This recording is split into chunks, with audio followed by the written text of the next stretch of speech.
một đế chí cà phê chỉ là đến 3 thơm một chế.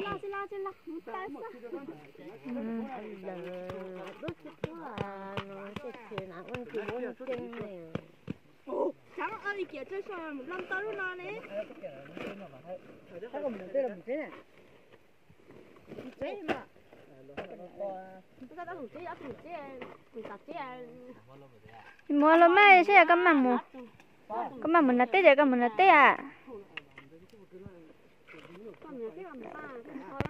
Tết thâu cho mà tết chuân tàu mà sao mà nè.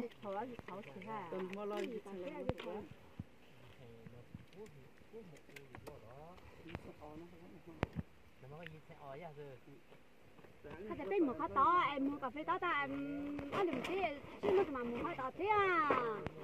Tụi là một cả chết nha. Giờ mua ta mua cà phê ăn mua tao tiêu tụi một chế à chị. Bố cái mồi lên cho được số 10 Mua mà. Một bữa. Đó là một cái tên nha, một lạ. mà là cái chỗ ăn nè. Một lơ. Chụp lại là có hai chục chế rồi đó, có một kia nó có một kia trên chỗ hai chục chế. Nói chứ thế là một đi mang nó máu con.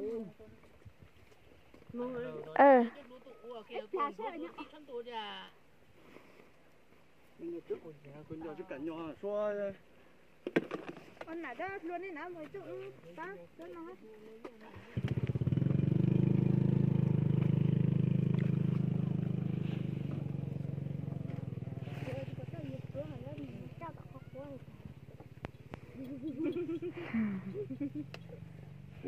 Nói cho phụ nữ thấy không?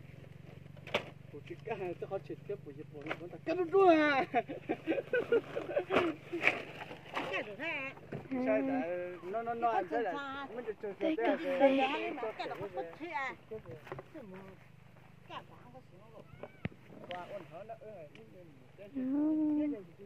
Tết cà phê nào lên tàu xem nè.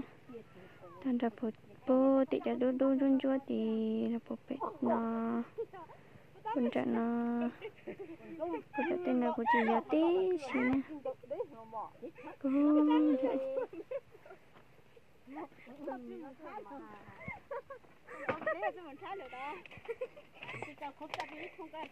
số quê chỉ mới thôi mà con chẳng tàu đế là con à chứ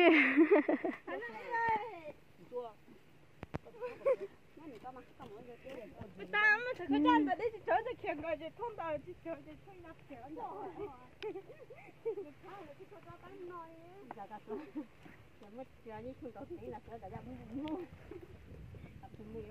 cái có mùi là cái giống mùi thế rồi á. Không cha.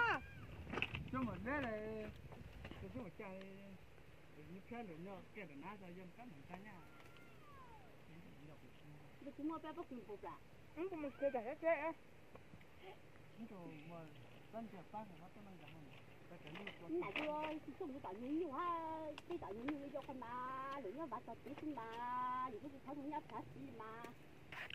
Cái chuyện thì má phát cho, cái gì.